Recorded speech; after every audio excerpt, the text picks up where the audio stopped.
So Jesse, I've got you in the kitchen, but I just wanted to have a chat while we're here and just hear about why you're doing Spanish food and just a little bit about your food philosophy. How did it all start with the Spanish? With the Spanish, I had a little cafe up in Newcastle called The Grind, and I bought the the Morrow books, and I just fell in love with them. So Morrow, a restaurant in London.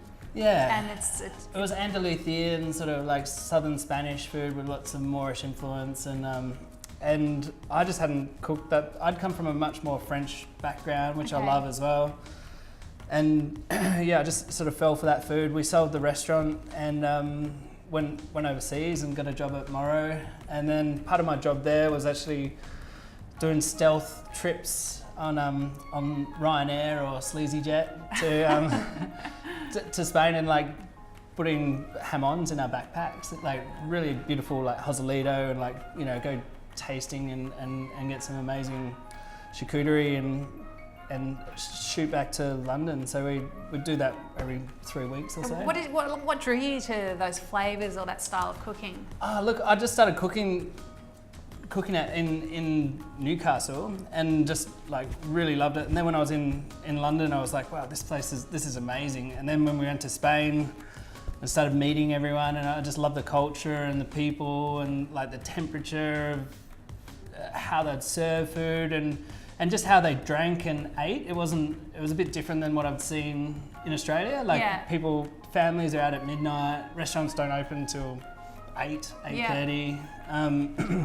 And I just fell in love with it. And one of the guys who was probably being most critical that I met in Spain was down south. We're at a town called Cadiz, and we were staying on the rooftop paying €5 a night.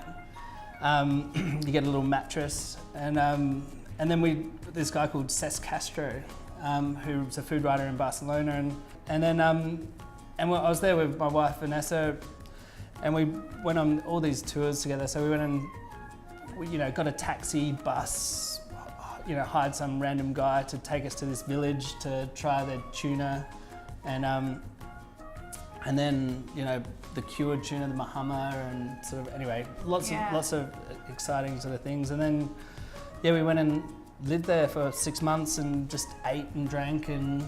That is a good 6 months, because every dish in Spain has got a story, hasn't it? And every village has its specialties. Well, yeah, I suppose it's kind of like Italy and a lot of those European countries where people are very proud of their regional dishes, and and it's great to meet people, and like especially like the older people of the family. Some of the old fellas will cook their dish. If it's a paella or whatever, make morcilla sausages and I love that. And from there we've been going back every year now basically every year for 12 years. Wow. And I still love it. Like the culture, the people, the art, everything, like the buildings, especially around Barcelona.